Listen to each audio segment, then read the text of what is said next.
이 시간 우리가 함께 먼저 우리 말씀의 제목을 함께 읽어보도록 하겠습니다. 우리 함께 말씀의 제목을 읽겠습니다. 시작. 하나님의 뜻을 알아가는 세 가지. 이 시간 말씀을 통해서 하나님께서 우리에게 원하시는 하나님의 뜻을 분별하는 귀하고 복된 시간들이 될 수 있기를 바랍니다. 저는 목회를 하면서 한 가지 소망이 있다면 하나님의 뜻을 벗어나지 않고 하나님의 뜻 안에서 잘 분별하며 또 하나님 안에서 주 안에서 주님 뜻 안에서 평생을 목회하는 것이 제 목회의 한 가지의 소망이기도 합니다. 그럴 때 하나님께서 우리에게 은혜를 부어주실 것이고 또 하나님의 뜻 가운데 살아갈 때 우리 가운데 하나님께서는 풍성한 은혜와 복을 내려주실 것을 저는 반드시 믿기 때문입니다. 여러분들은 신앙생활하면서 어떤 소망을 가지시면서 지금 신앙생활을 하고 계십니까?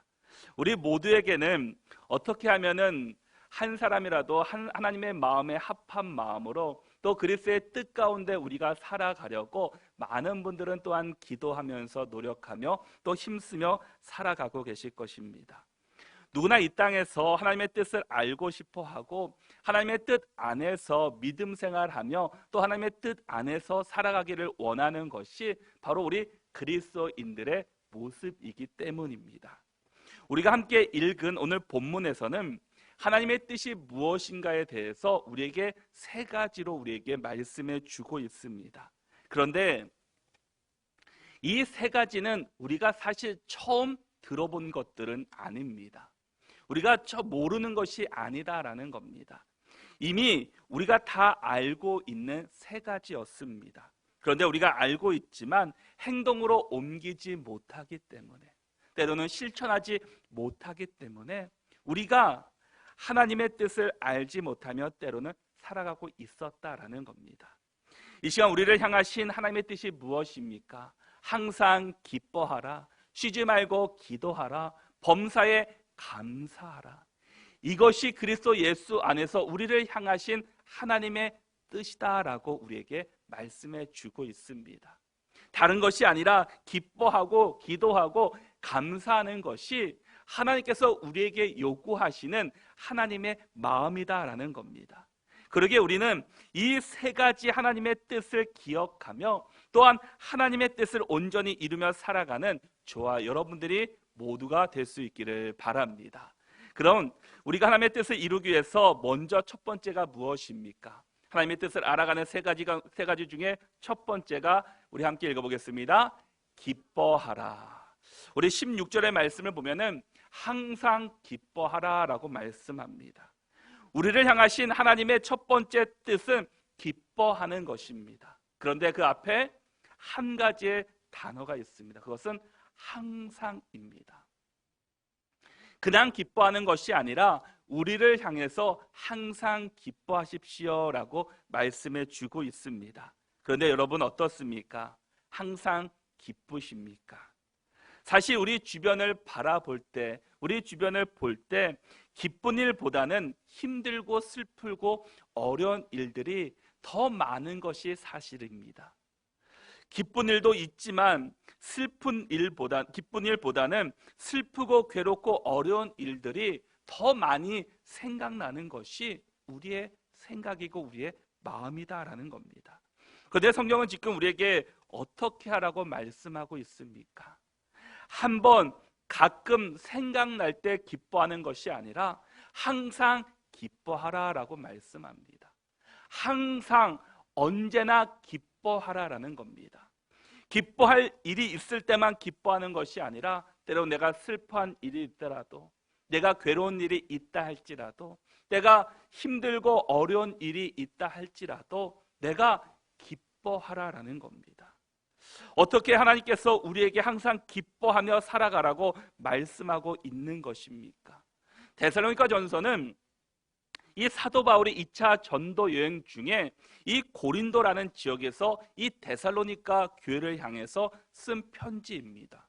그런데 이 기뻐하라는 말씀이 이 데살로니가 교회에 향해서만 말씀하시는 것이 아니라 사도 바울의 그 서신서를 보면은 그 많은 서신서에서 그 교회들을 향해서 항상 기뻐하십시오라고 겉면의 말씀을 사도 바울이 전하는 것을 볼 수가 있습니다.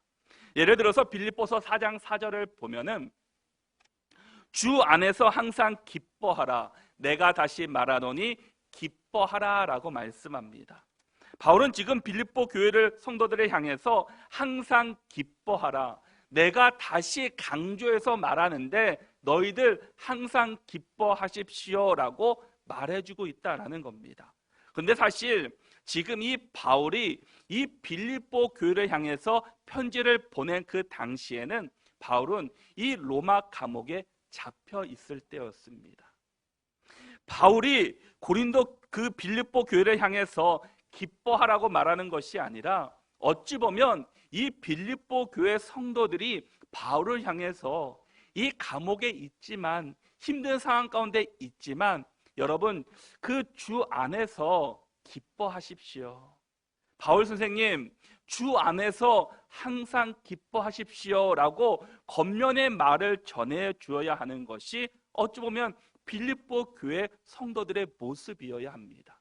그런데 지금 말씀을 보면 반대로 사도 바울이 빌립보 교회를 향해서 항상 기뻐하십시오라고 겉면의 말을 전해주고 있다라는 겁니다. 본문이나 빌립보서에서 항상 기뻐라고 말씀하시면서 그 앞에 중요한 단어가 하나 있습니다. 그것은 주 안에서라는 겁니다. 우리가 항상 기뻐할 수 있는 것은 주 안에 있을 때 가능하다라는 겁니다. 우리가 세상이 아닌 주 안에서 기쁨을 찾아야 합니다. 어디서 기뻐라고 말씀합니까? 주 안에서 기뻐하십시오라고 우리에게 말씀해 주고 있습니다. 외부적인 자극을 통해서가 아니라 주 안에서 있을 때 항상 우리가 기뻐할 수 있다라는 겁니다. 우리가 세상에서 무엇으로 기뻐할 수 있겠습니까? 사실 전도서 7장 14절의 말씀을 보면 형통한 날에는 기뻐하고 공고한 날에는 되돌아보아라. 이 두 가지를 하나님이 병행하게 하사 사람이 그의 장래 일을 능히 헤아려 알지 못하게 하셨느니라 라고 말씀합니다. 세상의 모든 것을 누려봤던, 모든 것을 경험했던 솔로몬은 전도서에서 세상은 형통한 날도 있고 곤고한 날도 있다, 힘든 날도 있다라는 겁니다. 기쁜 날도 있지만 힘든 날도 있고 슬픈 날도 있는 것이 인생사라고 말하고 있습니다.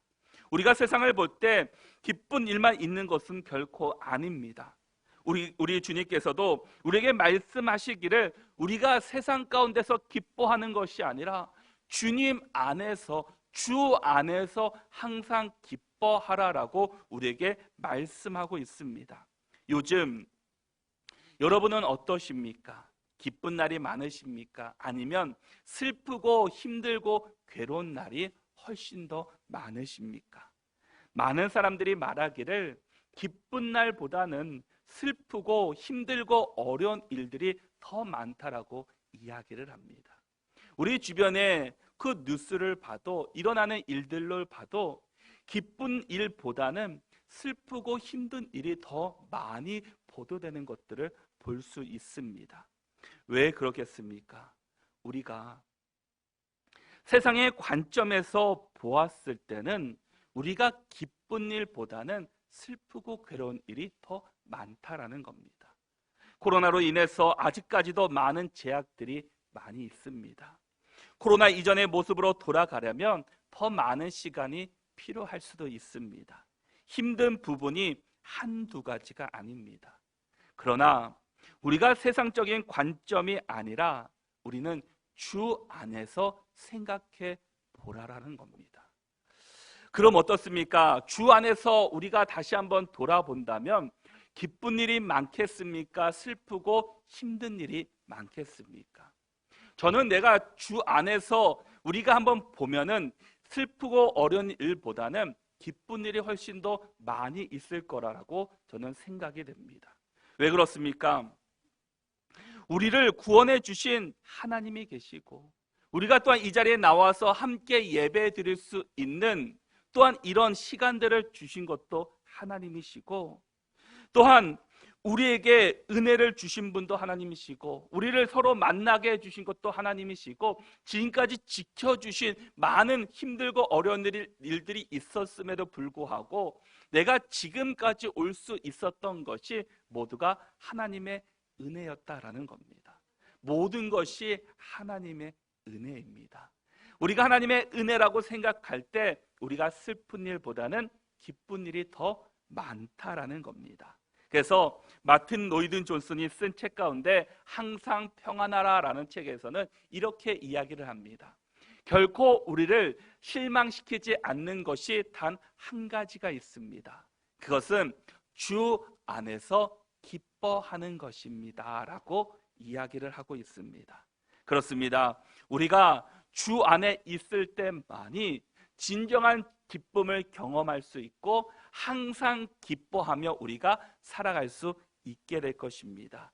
빼앗기지 않는 영원한 기쁨을 우리가 주 안에서 경험할 수 있다라는 겁니다.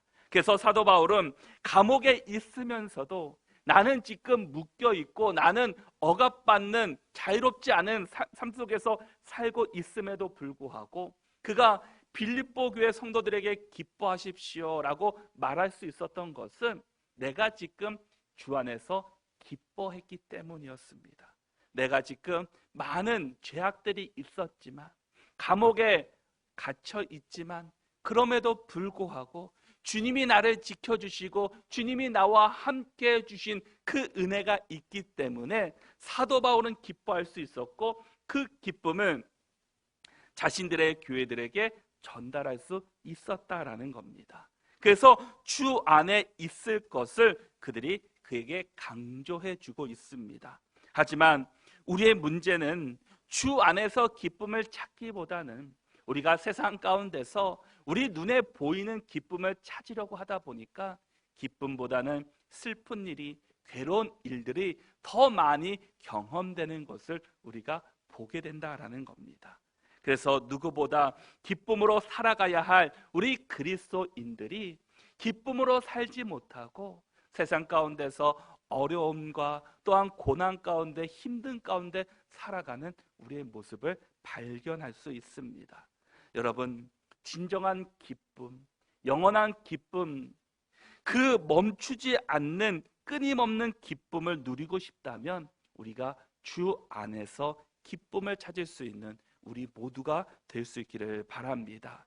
주변 환경을 통해서 우리가 잠시는 기쁨을 찾을 수 있을진 모르지만 그 환경은 오래가지 못한다라는 겁니다. 세상 속에서는 우리가 영원한 기쁨을 찾을 수가 없다라는 겁니다. 그래서 하박국 선지자는 우리에게 이렇게 고백해 주고 있습니다. 하박국 3장 17절의 말씀을 보면 비록 무화과 나무가 무성하지 못하며 포도나무에 열매가 없으며 감람나무에 소출이 없으며 밭에 먹을 것이 없으면 우리의 양이 없으면 외양간에 소가 없을지라도 라고 말씀합니다. 너무나 절망 가운 순간입니다. 바벨론으로 인해서 나라가 어렵습니다. 그래서 지금 나에게 아무것도 없습니다.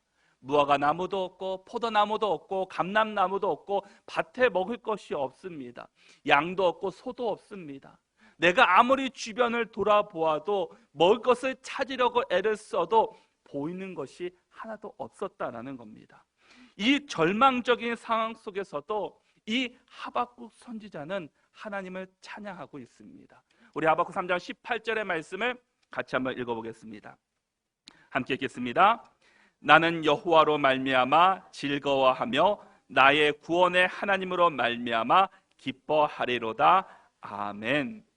하박국 선지자는 이 절망적인 상황입니다. 아무리 찾아봐도 먹을 것을 찾을 수 없는, 앞에 희망도 없어 보이는 그런 현 상황 가운데, 삶의 모습 가운데 있지만 그가 왜 즐거워하고 기뻐하고 있습니까? 그것은 하나님 때문에 내가 기뻐하고 즐거워한다라고 말씀하고 있습니다. 나의 구원의 하나님으로 말미암아 내가 기뻐합니다라고 하박국 선지자는 고백하고 있다라는 겁니다. 이 절망적인 상황 속에서도 우리가 기뻐할 수 있는 것은 다른 것이 아니라 나를 구원해 주신 하나님으로 말미암아 우리가 기뻐할 수 있는 저와 여러분들이 다 될 수 있기를 바랍니다. 내가 가지고 있기에 기뻐하고 내가 없기에 절망하고 좌절하는 것이 아니라 어떤 상황 속에서도 하나님이 나와 함께 하시기 때문에 그것 때문에 내가 기뻐할 수 있는 우리 모두가 되시기를 바랍니다.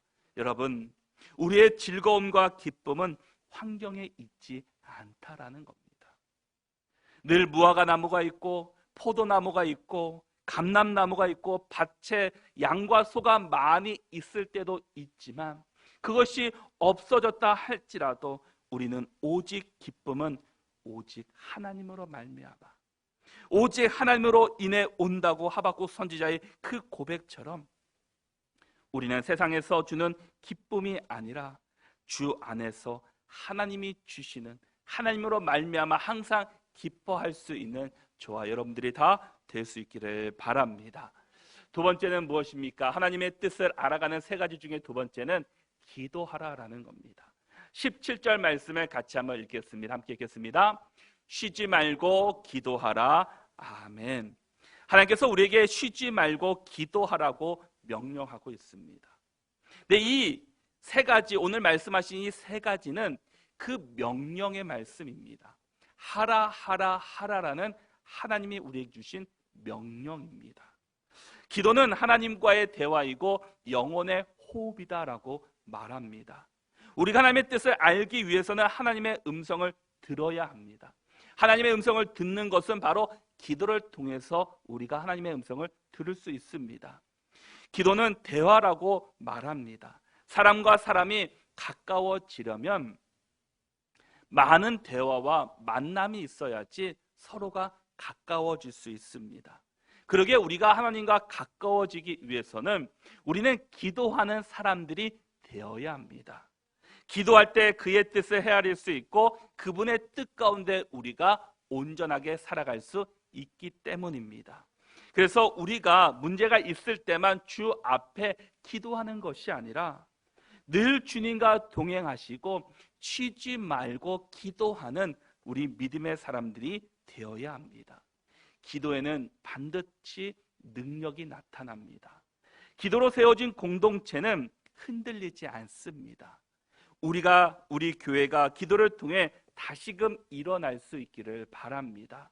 기도의 능력을 경험하는 성도들 교회가 될 수 있기를 축복합니다. 우리가 코로나로 인해서 이 전염병이 얼마나 무서운지에 대해서 우리는 잘 깨닫게 되었습니다. 그래서 이제는 이 마스크가 없이는 우리는 생활할 수가 없게 되었습니다. 생활하는데 매우 중요한 것이 이제는 마스크가 되었습니다. 그리고 우리의 생활 패턴도 많이 바뀐 것을 보게 됩니다. 만남도 서로 조심하려고 하고 또 접촉하는 것도 매우 조심하려고 하는 것이 사람들의 이제는 모습입니다. 그만큼 그 전염되는 것이 무섭기 때문입니다. 그런데 기도는 세상에서 가장 무섭고도 위대한 전염병이라고 이야기를 합니다. 왜냐하면 다른 전염병들은 사람이 죽이고 세상을 피폐하게 만들지만 이 기도는 전염병은 사람을 살리고 공동체를 회복시키는 능력이 있기 때문입니다. 공동체 속에 기도하는 한 사람이 있으면 그 공동체는 희망이 있다라는 겁니다. 그래서 종교개혁자였던 존 낙스는 이런 말을 남겼습니다. 기도하는 한 사람이 기도하지 않는 한 민족보다 강하다라는 말을 남겼습니다. 우리 하나님은 지금 기도하는 그 한 사람을 찾고 계신다라는 겁니다. 교회 안에, 공동체 안에, 가정 안에 기도하는 한 사람이 얼마나 중요한지를 우리에게 말씀해 주고 있는 것입니다. 우리는 어떤 상황이든 어떤 위기에든지 우리는 반드시 기도해야 합니다. 왜냐하면 하나님을 움직이게 하는 유일한 힘이 기도이기 때문입니다. 기도는 하나님을 움직이게 하는 유일한 힘이고 에너지입니다. 하나님은 우리가 기도할 때 반응해 주십니다. 우리가 기도할 때 하나님께서는 우리를 통해 일해 주십니다. 그래서 독일 속담에 이런 말이 있습니다. 당신이 기도하기 위해서 손을 모으면 하나님께서는 복 주시기 위해 손을 펴신다라는 독일 속담 가운데 이런 말이 있다고 합니다. 우리가 신앙생활을 하다 보면 늘 경험하는 것이 하나가 있습니다. 우리가 생각하는 때와 하나님의 때가 다르다라는 겁니다. 우리는 당장 필요하다고 하나님이 움직여 주시기를 원하시지만 하나님은 때를 기다리라고, 하나님의 때가 있다고 우리에게 말씀하십니다. 그러기에 하나님의 역사를 경험하려면 무엇보다 하나님의 때를 분별하며 기다릴 줄 아는 믿음의 사람들이 되어야 한다라는 겁니다. 기도할 때 반드시 응답하시는 하나님이십니다. 아니, 기도하는 자만이 상상할 수 없는 하나님의 은혜와 복과 하나님의 역사를 우리가 반드시 경험하게 될 것입니다. 저와 여러분들이 늘 주 앞에 엎드려 기도함으로 상상조차 할 수 없는 하나님의 그 놀라운 은혜와 역사를 경험하는 기도의 사람들이 될 수 있기를 축복합니다. 신앙생활에서 가장 중요한 것은 하나님과의 관계입니다. 내가 얼마나 하나님과의 관계가 잘 유지되었냐에 따라서 우리의 신앙의 모습이 달라진다라는 겁니다. 하나님과의 어떤 관계를 맺냐에 따라서 우리의 믿음과 삶의 질이 반드시 달라지게 될 것입니다. 그런데 하나님과 풍성한 교제, 은혜를 나누는 것이 무엇이겠습니까? 하나님과의 대화인 기도다라는 겁니다. 하나님 앞에 나가 기도하면 할수록 하나님과의 관계는 더욱 깊어지고 우리의 믿음은 잘 자라게 될 것입니다. 그래서 기도를 영혼의 호흡이라고 하고 하나님과의 대화라고 말을 합니다. 우리가 호흡하지 못하면 성장하지 못하고 우리는 죽게 될 것입니다. 기도는 영적으로 성장하고 그 생명을 유지하는 데 꼭 필요한 것이 바로 기도다라는 겁니다. 그런데 우리는 얼마나 기도하시면서 지금 살아가고 계십니까? 우리 안에 기도의 양이 사실 이전보다는 많이 줄어든 것이 사실입니다. 한국교회에 가장 많은 문제점을 지적하는 것 중에 하나도 기도다라는 겁니다. 예전에는 늘 기도하는 성전이었고 기도하는 사람들이 많이 있었지만 그 기도하는 그 사람들의 수가 점점점 줄어들고 있었다라는 겁니다. 이제는 교회조차 많은 교회들이 기도하는 것 자체도 자유롭지 못하는 것들을 우리가 보게 된다라는 겁니다. 기도는 하나님이 우리에게 주신 명령입니다. 기도는 해도 되고 하지 안 해도 되는 것이 아니라 반드시 하나님께서 우리에게 명령하시기를 쉬지 말고 기도하라라고 우리에게 말씀해 주고 있습니다. 우리 모든 성도들이 정말 기도하는 그 한 사람, 다른 사람이 나를 위해서 기도해 주겠지가 아니라 내가 그들을 위해서 기도할 수 있는 믿음의 사람들이 될 수 있기를 바랍니다. 그래서 요한복음 16장 24절의 말씀을 보면은 지금까지는 너희가 내 이름으로 아무것도 구하지 아니하였으나 구하라 그리하면 받으리니 너의 기쁨이 충만하리라 라고 말씀합니다. 마태복음 7장 7절과 8절에서도 구하라 그리하면 너에게 주실 것이요 찾으라 그리하면 찾아낼 것이요 문을 두드리라 그리하면 너에게 열릴 것이니 구하는 이마다 받을 것이요 찾는 이는 찾아낼 것이요 두드리는 이에게는 열릴 것이니라 라고 말씀합니다. 무슨 말씀이겠습니까? 하나님은 구하는 사람에게 풍성한 은혜를 주신다라는 겁니다. 구하고 기도하는 자에게 하나님께서 은혜와 역사를 이루어 주신다라는 겁니다. 반대로 기도하지 않는 사람, 구하지 않는 사람에게는 우리에게 역사가 나타나지 않는다라는 겁니다.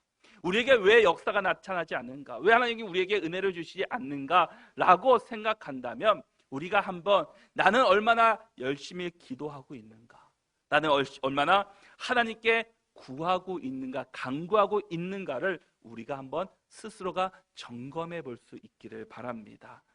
예수님께서는 바쁜 가운데서도 늘 습관에 따라서 기도했던 모습을 우리에게 보여주셨습니다. 바로 그런 삶을 사셨던 분이 예수님이셨습니다. 누가복음 22장 39절의 말씀을 보면은 예수께서 나가사 습관을 따라 감난산에 가심에 제자들도 따라갔더니라고 말씀합니다. 예수님은 늘 습관에 따라 기도하셨습니다. 인생에 중요한 문제가 있을 때, 고난 가운데 있을 때만 기도하신 것이 아니라 늘 예수님께서는 바쁘시지만 많은 사역들을 감당하고 있으심에도 불구하고 늘 빠지지 않는 그 한 가지는 바로 기도의 자리였다라는 겁니다. 늘 예수님께서는 습관에 따라서, 이 습관에 따라서는 한 번, 두 번 한 것이 아닙니다. 늘 그런 삶을 사셨다라는 겁니다. 늘 기도하는 일에, 늘 기도하는 그 자리를 예수님께서는 지키셨습니다. 우리도 그 예수님의 모습을 본받아서 우리 가운데 이 기도의 습관을 우리가 가져야 합니다. 우리가 얼마나 바쁜 일이 많습니까? 하루 24시간이 부족할 정도로 참 바쁜 시간을 보내는 것이 현대인들의 모습이기도 합니다. 그러나 우리가 또한 기도하는 것을 놓치지 말아야 한다는 겁니다. 기도하는 한 사람이 나라를 살리고, 기도하는 한 사람이 교회를 살리고, 기도하는 한 사람이 가정을 살리고 공동체를 살리게 됩니다. 그 기도하는 그 한 사람이 내 옆 사람이 아니라 바로 저와 여러분들이 될 수 있기를 바랍니다. 그래서 하나님께서 우리에게 주신 그 명령인 쉬지 말고 기도하라, 이 말씀을 온전히 붙들고 살아갈 수 있는 저와 여러분들이 다 될 수 있기를 바랍니다. 마지막으로 하나님의 뜻을 알아가는 세 번째는 감사하라라는 겁니다. 18절 말씀을 보면은 범사에 감사하라라고 말씀합니다. 우리가 감사하는데 범사에 감사하라라는 겁니다. 이 범사에 감사라는 말이 무엇이겠습니까? 현재에만 감사라는 것이 아닙니다. 내가 지금 좋은 일이 있을 때만 감사라는 것이 아닙니다. 과거에 또 현재의 미래의 일들에 대해서 우리가 늘 감사하며 살아가라라는 겁니다. 세상 사람들과 그리스도인들의 차이점이 무엇입니까? 감사에 있습니다. 세상 사람들은 특별히 어려움이 찾아왔을 때 고난 앞에 늘 불평하고 또 핑계를 대는 것을 볼 수 있습니다. 왜 나에게 이런 고난이 올까? 왜 나에게 이런 어려움이 있을까? 이런 일들로 인해서 우리는 핑계대고 다른 데서 그 원인을 찾는 세상 사람들을 보게 됩니다. 그런데 우리 그리스도인들은 그 고난 앞에서 무엇을 바라봅니까? 내가 이 정도만 해도 감사합니다. 내가 다른 데 다친 것이 아니라 이렇게 다쳐서 감사합니다라고 우리는 고백할 수 있어야 한다라는 겁니다. 하나님의 뜻을 구하려고 하고 그 가운데서 감사의 제목을 찾는 것이 진정한 그리스도인의 모습이다라는 겁니다. 그래서 로마서 8장 28절에서는 우리가 알거니와 하나님을 사랑하는 자 곧 그의 뜻대로 부르심을 입은 자들에게는 모든 것이 합력하여 선을 이루느니라 라고 말씀합니다. 모든 것이 합력하여 선을 이룬다라는 것입니다. 이것은 기쁜 일이 있을 때만 그 협력하는 것이 아니라 고난 가운데 있을 때도, 슬픔 가운데 있을 때도, 언제 어디서든지 어떤 상황 가운데서도 하나님께서는 합력하여 선을 이루어 가시는 분이심을 우리에게 말씀하고 있습니다. 우리는 어떤 상황에 있든지 그 모든 것에는 하나님의 뜻이 있는 것을 기억해야 합니다. 우리를 다듬으시고 인도하시는 그 하나님의 뜻이 그 안에 반드시 있다라는 겁니다. 우리가 그것을 인정하고 믿음으로 받아들인다면 우리는 참된 그리스도인으로 감사의 인생을 우리는 살아가게 될 것입니다. 감사는 감사한 일이 있을 때만 감사하는 것은 누구나 할 수 있습니다. 어린 아이들도 기쁜 일이 있을 때, 감사한 일이 있을 때는 감사합니다라고 인사도 하고 그 감사를 표현합니다. 그런데 진정한 감사의 인생을 사는 사람은 어떠한 사람입니까? 내가 기쁜 일이 있을 때에도, 내가 슬픈 일이 있을 때에도, 내가 어려운 상황 가운데 있다 할지라도, 고난 가운데 있다 할지라도 그 가운데서도 감사의 삶을 살아갈 수 있는 사람들입니다. 감사는 어떤 특정한 사람만이 하는 것이 아니라 하나님의 뜻대로 부르심을 입은 우리 모두가 해야 될 감사의 제목이다라는 겁니다. 감사는 우리의 환경이 조건이 바뀌는 것이 아니라 우리의 생각이 바뀌어야 합니다. 우리의 생각이 바뀔 때 보이지 않는 것들이 보이게 될 것이고, 불평하던 것들이 바뀌어 감사의 조건으로 바뀐다라는 겁니다. 만약 여기에 컵이 있습니다. 투명한 컵에 반 정도의 물이 담겨져 있습니다. 그런데 그것을 보면서 두 가지의 시선으로 사람들은 바라볼 것입니다. 어떤 사람은 아직도라는 표현을 써서 긍정적인 가치로 그것을 표현한 사람도 있습니다. 반면에 어떤 사람은 벌써라는 단어를 통해서 부정적인 가치로 그것을 발견하는 사람이 있습니다. 똑같은 물의 위치입니다. 그러나 어떤 사람은 아직도 긍정적으로 바라보고 어떤 사람은 부정적으로 그것들을 바라본다라는 겁니다. 똑같은 상황 속에서도 어떤 사람은 원망을 말하기도 하지만 어떤 사람은 감사로 표현한다라는 겁니다. 우리가 2021년을 보내면서 참 힘들고 어려운 시간들이 많이 있었습니다.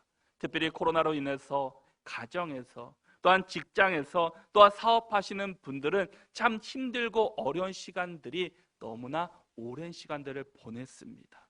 그 일로 인해서 가정에 경제적으로 어려운 분들도 계시고, 또 직장에 큰 타격을 입으신 분들도 있고, 또 사업을 하시는 분들은 그 코로나로 인해서 많은 어려움들을 살아가는 분들이 참 많이 있습니다. 앞이 보이지 않는 터널을 지금도 지나고 있는 분들이 있습니다. 그런데 이 시간들을 그래도 지금까지 지켜주신 분이 누구이십니까? 우리가 잘해서, 우리가 잘 버텨서가 아니라 이 모든 것이 하나님께서 지켜주셨기 때문입니다. 하나님의 은혜였다라는 겁니다. 그러기 위해서 우리가 지금은 힘든 시간들을 보내고 있지만 그럼에도 불구하고 우리가 감사할 수 있는 인생들로 살아갈 수 있기를 바랍니다. 다음 주는 추수감사 주일입니다. 우리가 한 1년을 보내면서 우리가 감사한 것들을 기억하며 또 감사의 제목을 나누는 시간이기도 합니다. 우리가 추수감사주를 맞이하면서 한 주간 우리가 각자에게 주신 감사의 제목을 다시 한번 고민하고 또한 생각해 볼 수 있기를 바랍니다. 나에게 주신 감사는 무엇인가? 우리 가정에 주신 감사는 무엇인가? 또한 우리 교회에 주신 감사는, 우리 환경 가운데 주신 감사는 무엇인가? 또한 하나님과 예수님께 감사할 제목은 무엇인가? 우리는 매일매일 삶 속에서 그 감사의 제목을 생각해보고 그 감사를 다시 한번 돌아볼 수 있는 한 주간이 될 수 있기를 바랍니다. 우리 예수님께서는, 우리 주님께서는 우리에게 세 가지로 우리에게 명령하시고 계십니다. 하나님의 뜻을 알아가기 위해서는 항상 기뻐하고 쉬지 말고 기도하고 범사에 감사하는 삶을 살 것을 우리에게 말씀해 주셨습니다. 이것은 그냥 겉면이 아닙니다. 이것은 명령입니다. 하라 하라 하라입니다. 기뻐하라, 기도하라, 감사하라라는 이 명령이 하나님께서 우리에게 주신 명령이다라는 겁니다. 그런데 이것을 실천하기 위해서 우리가 꼭 기억할 것은 주 안에서다라는 겁니다. 우리가 주 안에 있을 때 항상 기뻐하고 쉬지 말고 기도하고 범사에 감사할 수 있다라는 겁니다. 그러기에 우리가 항상 기뻐하고 쉬지 말고 기도하고 범사에 감사하는 삶을 살아가는 우리 모두가 될 수 있기를 바랍니다. 우리 한번 오늘 본문의 말씀이 16절에서 18절까지의 말씀을 같이 한번 읽어보겠습니다. 우리 함께 읽겠습니다. 항상 기뻐하라, 쉬지 말고 기도하라, 범사에 감사하라. 이것이 그리스도 예수 안에서 너희를 향하신 하나님의 뜻이니라. 아멘. 우리가 매일의 삶 속에서 하나님의 뜻을 가운데 산다는 것은 항상 기뻐하고 쉬지 말고 기도하고 범사에 감사하는 삶을 살아가는 겁니다. 이것이 바로 그리스도 예수 안에서 바로 나를 향하신 하나님의 뜻과 계획이다라는 겁니다. 이것은 우리를 향하신 주님의 명령입니다. 우리 모두가 하나님의 뜻을 잘 기억하고 하나님의 뜻을 잘 분별하여서 정말 하나님 앞에서 항상 기뻐하시고 쉬지 말고 기도하시고 범사에 감사하셔서 정말 하나님의 영광을 나타낼 수 있는 모든 믿음의 성도들이 될 수 있기를 바랍니다. 그래서 우리 모두가 하나님의 뜻 가운데 살아가고 하나님의 뜻 안에서 실천하고 행할 수 있는 믿음의 성도들이 다 될 수 있기를 바랍니다.